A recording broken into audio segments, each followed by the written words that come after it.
ये वाली video exam series की पहली वीडियो होने वाली है।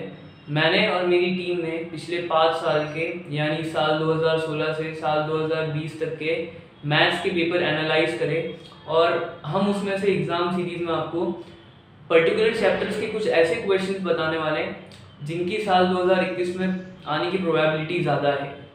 पिछले 5 साल के पेपर में अलजेब्रा हर साल 35 से 40 मार्क्स के बीच में आई है और ये सबसे ज़्यादा वेटेज वाली यूनिट है आपकी। तो स्टार्ट भी अलजेब्रा से ही करने वाले हैं अपन एग्ज़ाम सीरीज में। अलजेब्रा में पहले लीनियर इनइक्वेशंस ले रहा हूँ। एग्ज़ाम्स ज़्यादा दूर नहीं है, अब दोस्तों में शेयर करो अपने वीडियोस, सबकी हेल्प होनी चाहिए। चैनल को सब्सक्राइब कर दो, रेगुलर वीडियोस आने वाली है। जो भी आपके डाउट्स आए वो कमेंट सेक्शन में डाल दो या फिर मेरे को इंस्टाग्राम पे भेज दो, लिंक आपको डिस्क्रिप्शन में मिल जाएगी। चलो अब स्टार्ट करते हैं। तो लीनियर इनइक्वेशन के जब मैंने पिछले 5 साल के पेपर देखे तो उसमें 2 टाइप के क्वेश्चन आए। कौन कौन से? एक ये वाले आए हैं और दूसरा जो है उसमें ज़्यादा कुछ फर्क नहीं है, उसमें बस आपको फ्रैक्शंस दे रखे हैं। जो 5 साल में नहीं आया है वो है आपकी वर्ड प्रॉब्लम्स। वर्ड प्रॉब्लम्स जैसे आपको पहले कुछ कंडीशंस बनानी पड़ेगी, फिर उसे सॉल्व करके निकालना पड़ेगा वेरिएबल्स की वैल्यू।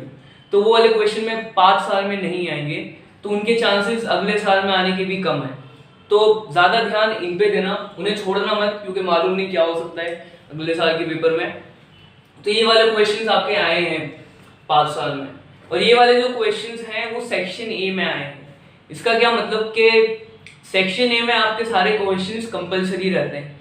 अगर आपने ये वाला छोड़ा तो आपके मार्क्स कटेंगे ही कटेंगे। ये क्वेश्चन आपका 3 मार्क का आता है तो आपके मार्क्स कटेंगे ही कटेंगे। तो इस पर ये वाले क्वेश्चन ढंग से कर लेना। आते हैं यहाँ पे इसको सॉल्व कैसे करना है। तो यहाँ पे 3 इनइक्वालिटीज दे रखी है, इन्हें पेयर्स में सॉल्व करेंगे अपन। पहला मैं पेयर ले रहा हूँ, ये -2 + 10x ≤ 13x + 10। चलो अब इन्हें सॉल्व कैसे करना है। अगर आप इनइक्वालिटी सॉल्व कर चुके हो तो ठीक, लेकिन ये पहली बार इस वीडियो में आप इनइक्वालिटीज के सॉल्यूशन देख रहे हो तो कुछ रूल्स आपको जान लेने चाहिए। वो रूल्स आप देखो कि मोस्ट ऑफ द रूल्स जो आपकी इक्वेशंस के लिए होते हैं वो आपके इनइक्वेशंस के लिए भी होते हैं। जैसे अगर मैं आपको एग्जांपल दूं, या इस साइड है इक्वेशंस, इस साइड इनइक्वेशंस। अगर यहाँ पे बोल रहा हूँ कि a और b की वैल्यू इक्वल है, या फिर नंबर्स दे रहे थे अपन कि 10 की वैल्यू 10 के इक्वल है।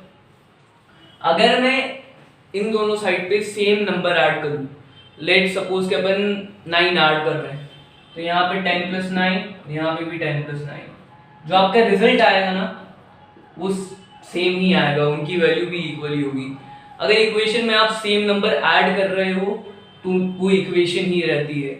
और ये बाकी अरिथमेटिक प्रोग्रेशन के लिए भी, बाकी अरिथमेटिक ऑपरेशंस के लिए भी ट्रू है। जैसे बचे हुए आपके ऑपरेशंस कौन कौन से? मल्टीप्लिकेशन, डिवीजन, सब्ट्रैक्शन, ये चारों के लिए ट्रू है, इंक्लूडेड एडिशन। ये इक्वेशंस के लिए थे। अब आते हैं अपन इनइक्वेशन पे। जैसे अगर मैं यहाँ पे एक इनइक्वेशन लूँ, अगर यहाँ पे ले ले 5 > 7, ये इनइक्वेशन है, ट्रू है ये। अगर मैं दोनों साइड पे सेम नंबर ऐड करूँ कि 3 ऐड कर रहा हूँ मैं, तो 5 + 3 और यहाँ 7 + 3, ये आएगा 8 < 10। तो अगर सेम नंबर ऐड करा तो आपकी जो साइन था लेस देन का वो चेंज नहीं हुआ। तो इक्वेशंस में भी साइन चेंज नहीं होता, इनइक्वेशन में भी साइन चेंज नहीं होता। इनइक्वेशन में भी आप अगर सेम नंबर ऐड कर रहे हो, सब्ट्रैक्ट कर रहे हो, प्रोडक्ट मल्टीप्लाई कर रहे हो कोई सेम नंबर, या फिर डिवीजन कर रहे हो दोनों साइड पे, तो आपका साइन चेंज नहीं होता। ये 4 रूल्स इक्वेशन और इनइक्वेशन के लिए ट्रू है और ये यहाँ पे काम भी लगने वाले हैं। एक जहाँ डिफरेंस होता है इक्वेशंस और इनइक्वेशन में, वो है जब आप कॉन्जुगेट निकाल रहे हो। जैसे यहाँ पे अपने पास था 10 = 10, अगर अपन दोनों साइड का यहाँ कॉन्जुगेट करते हैं, ये हो जाएगा -10। कॉन्जुगेट मतलब साइन चेंज कर देना, प्लस से माइनस, माइनस से प्लस। एक साइड पे हुआ -10, दूसरी साइड पे भी हो जाएगा -10। तो -10 = -10, ठीक है, इक्वेशन ही रही। अगर मैं यहाँ पे साइन चेंज कर रहा हूँ तो -5 हो जाएगा और ये -7 हो जाएगा। अब जैसे कि आपको मालूम है कि -5 > -7, तो यहाँ पे साइन चेंज हो रहा है। तो बस ये एक जगह ही इक्वेशंस और इनइक्वेशन में डिफरेंस है, ठीक है। ये कुछ बेसिक रूल्स थे, अगर आपने इनको समझ लिया तो इस टाइप के क्वेश्चंस आप इजीली कर लोगे। चलो तो क्वेश्चन में है, अपन यहाँ आ गए। तो जैसा कि इक्वेशन में अपन नंबर शिफ्ट कर देते हैं एक साइड से दूसरी साइड, इन इक्वेशन में भी कर सकते हैं वो। अभी मैं जो अपना वेरिएबल है x उसको पॉजिटिव ही रखने वाला हूँ। वेरिएबल x को पॉजिटिव मेरे को इसलिए रखना है क्योंकि अगर आप वेरिएबल को निगेटिव में ले आते हो तो फिर आपको इवेंचुअली एक पॉइंट पे साइन चेंज करना पड़ेगा, थोड़ी कॉम्प्लिकेशंस बढ़ेगी, लेंदी हो जाएगा वो, तो उसका कोई पॉइंट दिखता नहीं है। अगर आप करना चाहो तो मेथड तो वो भी सही है। मैं यहाँ पे वेरिएबल्स को पॉजिटिव ही रखने वाला हूँ, तो 10x को दूसरी साइड शिफ्ट कर रहा हूँ और इस वाले 10 को यहाँ ला रहा हूँ। तो -2 - 10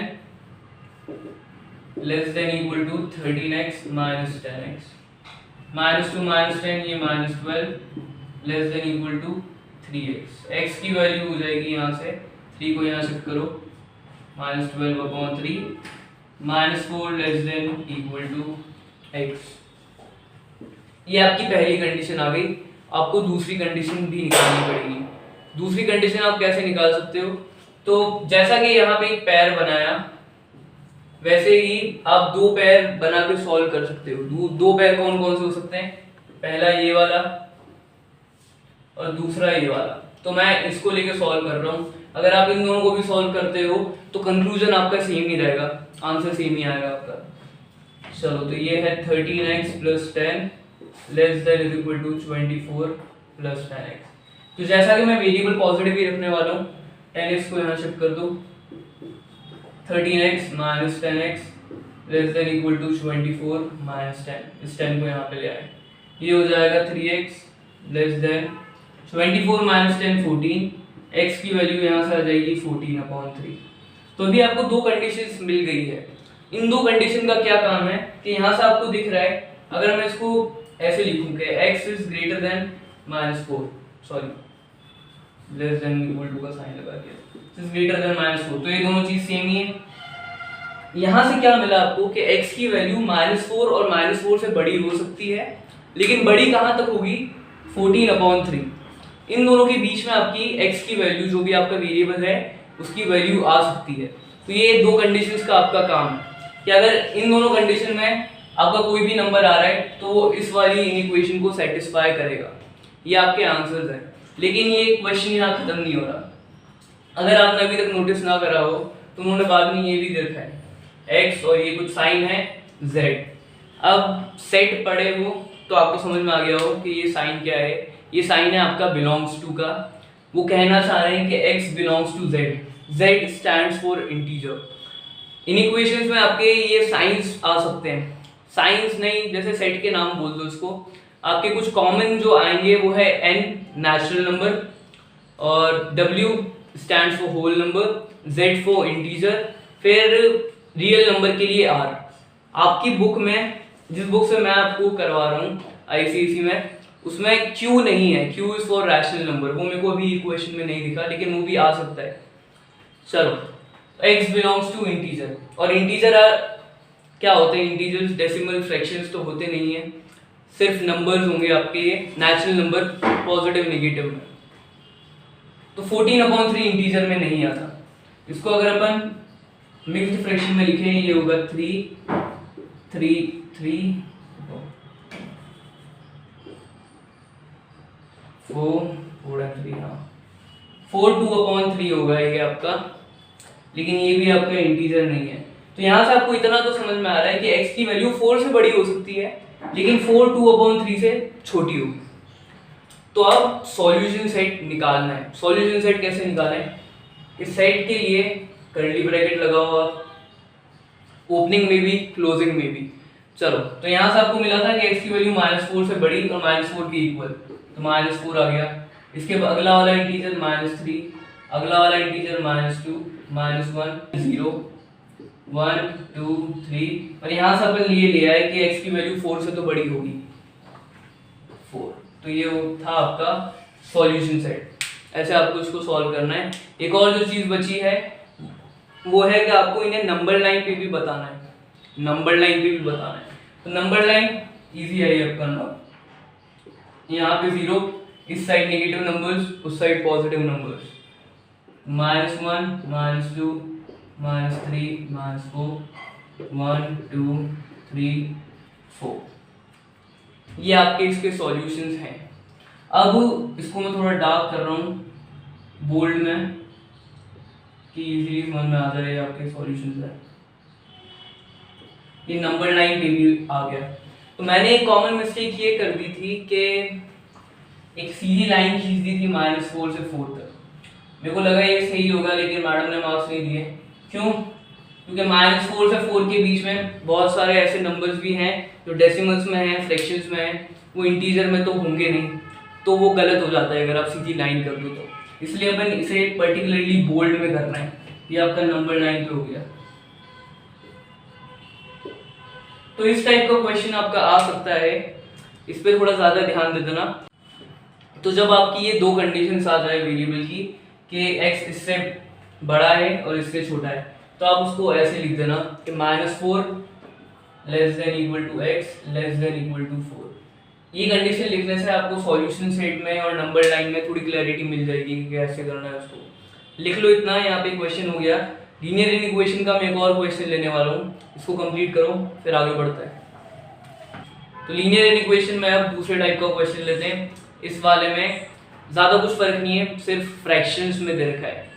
चलो, तो फ्रैक्शंस पे जब आप करो तो ध्यान रखना कि एलसीएम, अगर एलसीएम लेने में थोड़ी दिक्कत आ रही हो तो कैसे लेना है कि सीधा सीधा डिनोमिनेटर्स को मल्टीप्लाई कर देना और ऊपर क्रॉस मल्टीप्लाई कर देना, काम उससे भी आपका हो जाएगा।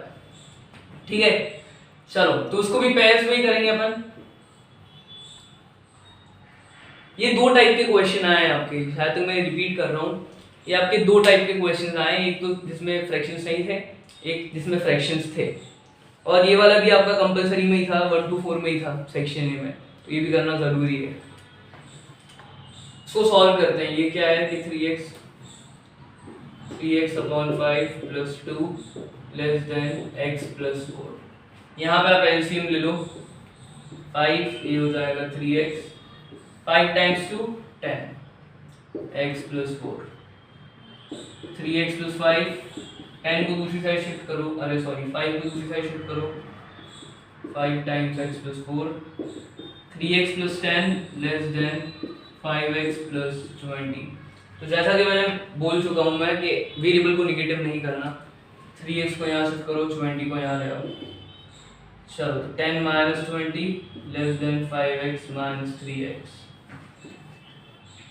ये होगा -10 लेस देन 2x, -10 अपॉन 2, 2 को यहाँ लाने पे x की वैल्यू आपकी आ जाएगी -5 लेस देन x, मतलब x की वैल्यू -5 से तो बड़ी है। आगे बढ़ते हैं। अब अपन दूसरा पेयर कौन सा लें, तो मैं अब ये वाला पेयर ले रहा हूँ, x plus 4 less than equal to x upon 2 plus 5। LCM ले लो। यहाँ पे कुछ नहीं है तो 1 है, तो x plus 4 less than equal to 2 times 1 2, denominator में आ गया 2, ऊपर होगा cross, x times 1 x, 2 times 5 10। इस 2 को यहाँ शिफ्ट करते हैं अब, तो 2 times x plus 4 less than equal to x plus 10। ये होगा 2x, ये होगा 8 less than equal to x plus 10। x को यहाँ ले जाओ, 8 को यहाँ पे ले जाओ, तो 2x minus x less than equal to 10 minus 8। ये होगा x की वैल्यू आपकी आएगी लेस देन इक्वल टू 2। तो आपको दो कंडीशन मिल गई कि x की वैल्यू -5 से बड़ी है और 2 और 2 से छोटी है। इजी है। चलो, तो कंडीशंस के हिसाब से देखें तो -5 less than x less than equal to 2, ये आ गई आपके पास कंडीशन। अब सॉल्यूशन सेट में लाते हैं इसको। सॉल्यूशन सेट, यहाँ पे देखो, जब आपने पहला वाला करा था तो उसमें इंटीजर दे रखा था, अपन ने इजीली उसके एक एक नंबर्स लिख दिए थे क्योंकि 4-5 ही थे आपके। यहाँ पे -5 और 2, यहाँ पे आपको दे रखा है x बिलोंग्स टू r और r रियल नंबर होता है। -5 और 2 के बीच में बहुत सारे रियल नंबर्स हैं, फ्रैक्शंस, डेसिमल्स बहुत सारे हैं, तो ये इम्पॉसिबल है इन दोनों के बीच में जितने भी रियल नंबर्स हैं वो आप रोस्टर फॉर्म में लिख दो, एक एक एलिमेंट लिख दो उसका। तो अपन इसे सेट बिल्डर फॉर्म में लिखने वाले हैं। ठीक है, सेट बिल्डर फॉर्म में कैसे लिखना है कि पहले आपको वेरिएबल बताना पड़ेगा, x है, उसके बाद कंडीशन देनी पड़ेगी कि x -5 से बड़ा है और 2 से छोटा हो सकता है। अब x क्या है? x आपका इंटीजर है कि रियल नंबर है, होल नंबर है, नेचुरल नंबर है? तो x है अपना रियल नंबर। ये है आपका सॉल्यूशन सेट। जो मैंने आपको पहले वाला बताया था इंटीजर, उसको आप इस वाले फॉर्म में भी लिखोगे तब भी वो सही है, ठीक है। तो ये आपका सॉल्यूशन सेट हो गया। अब बनाते हैं नंबर लाइन पे। नंबर लाइन पे कैसे रिप्रेजेंट करना है इनको? ये आपकी नंबर लाइन, यहाँ 0, यहाँ पे कहीं -5 आएगा और यहाँ पे कहीं 2। अब यहाँ से ना मैं सारे के सारे पॉइंट यहाँ तक लेने वाला हूँ, एक सीधी लाइन खींचने वाला हूँ। इसका मतलब सारे फ्रैक्शंस जो भी बीच में नंबर्स हैं, पॉजिटिव नेगेटिव -5 और 2 के बीच में, सारे वो इंक्लूडेड है। और एक और चीज -2 यहाँ पे आपका इसमें आ रहा है, तो इसको मैं एक रेक्टेंगल बना के शेड भी करने वाला हूँ, क्योंकि यहाँ लेस देन इक्वल टू था, यहाँ लेस देन इक्वल टू नहीं था, तो ये डिफरेंशिएट भी हो जाएगा। यहाँ पे लीनियर इक्वेशन के दोनों क्वेश्चंस हो गए। आई होप कि आपको समझ में आया हो कैसे सॉल्व करना है और किस पैटर्न पे आते हैं। ये नहीं आया तो कमेंट में डाल दो। एक चीज़ और कि मैं आपको ये गारंटी तो नहीं दे रहा हूँ कि वर्ड प्रॉब्लम नहीं आएगी, आ सकती है, लेकिन ये वाले क्वेश्चन मेरे को ज़्यादा प्रॉबेबल लग रहे हैं, क्योंकि इस वाले 5 साल में 16 से 20 में तो इसी 2 टाइप्स के क्वेश्चन आए हैं। जो मैंने पहले के भी पेपर देखे 11 से 15 तक, उसमें भी यही क्वेश्चंस आए थे आपके, वर्ड प्रॉब्लम नहीं आई है। ध्यान उन पे भी देना, लेकिन इन पे ज़्यादा ध्यान देना। ये लिख लो आप, फिर आगे बढ़ते हैं अपन। तो लीनियर इक्वेशन के मैं सिर्फ 2 ही क्वेश्चन लेने वाला था। ये 2 क्वेश्चन आपके 5 साल में आए हैं, ठीक है। तो अब मैं आपको ऐसे 3 पॉइंट्स बता रहा हूँ जो आपको हेल्प करेंगे लीनियर इक्वेशन में। पहला है कि जो आप सॉल्व कर रहे हो, 2 कंडीशंस ला रहे हो, वो लॉजिकली वैलिड होनी चाहिए। इसका क्या मतलब हुआ कि ये एक आपका क्रॉस चेक करने का भी तरीका है। आपकी पहली कंडीशन आई कि x इज लेस देन -4, ये पहली कंडीशन आई। और जब आपने दूसरे एक पैर लेके सॉल्व करा तो आपकी एक कंडीशन आई कि x इज लेस देन 2। तो आप देख सकते हो कि ये वैलिड नहीं है। कंफ्यूजन हो रही है, x की वैल्यू -4 से छोटी है या 2 से छोटी है। अगर आप सॉल्व करते करते यहाँ तक आते हो तो समझ लेना कि आपने कुछ गलत कर लिया है, ऊपर जाके चेक करना। ये पहला पॉइंट था, ये आपको हेल्प कर सकता है। दूसरे पॉइंट पे आते हैं। दूसरा पॉइंट है आपका कि जो भी आपका वेरिएबल हो, x, y, z जो भी, उसका जो कोफिशिएंट है कभी निगेटिव में मत लाना, ठीक है। अगर आप निगेटिव में ला रहे हो तो आपको एट सम पॉइंट साइन आपकी चेंज हो जाएगी। अगर आपका लेस देन चल रहा है तो ग्रेटर देन करना पड़ेगा, लेस देन इक्वल टू है तो ग्रेटर देन इक्वल टू करना पड़ेगा। तो ऐसा मत करना, थोड़ी कॉम्प्लिकेशंस बढ़ती है। एक ये दूसरा पॉइंट ये ध्यान में रखना कि x की वैल्यू कभी निगेटिव नहीं लानी है। -3 लेस देन 12 ये सॉल्व तो हो सकता है, लेकिन फिर आपको जब आप -3 को दूसरी साइड भेजोगे तो ये साइन चेंज करना पड़ेगा, तो ऐसा मत करना। तीसरा पॉइंट है अपना कि जब आप नंबर लाइन पे कर रहे हो ना, तो ये ध्यान रखना कि आपका सेट कौन सा है। अपन ने अभी 2 क्वेश्चन करे, पहले वाले में आपका इंटीजर था, दूसरा वाला आपका रियल नंबर था।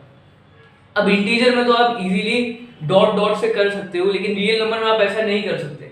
अगर आपने रियल नंबर में ऐसा कर दिया तो इसका मतलब कि अगर आपकी कंडीशन है कि x is greater then 1, x is less than 2, और आपका सेट दे रखा है कि x बिलोंग्स टू R, आपने सिंपली 1 और 2 को बोल्ड में कर दिया, ये आपकी नंबर लाइन गलत होगी, यहाँ पे आपके मार्क्स कटेंगे।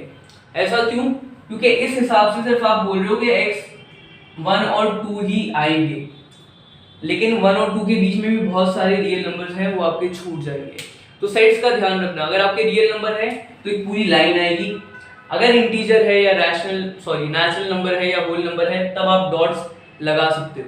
ये सेट्स का ध्यान रखना। ये 3 पॉइंट्स हैं जब आप नंबर लाइन में कर रहे हो। तो एक और ध्यान रखना कि अगर मैं आपको एग्जांपल दूं, जैसा अपन ने लीनियर इक्वेशन का फर्स्ट वाला क्वेश्चन करा है, वहां पे अपन यहाँ पे आए थे कि x इज लेस देन 4/2/3 और आपको x दे रखा था बिलोंग्स टू z।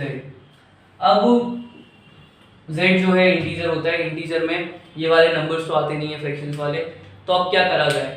बहुत बार ऐसा हो सकता है कि आप ले लो, यहाँ से आपको इतना समझ में आ रहा है कि x की वैल्यू 4 से तो बड़ी हो सकती है, तो इस वाली कंडीशन के बाद आप ऐसा ले लो कि x लेस देन 5।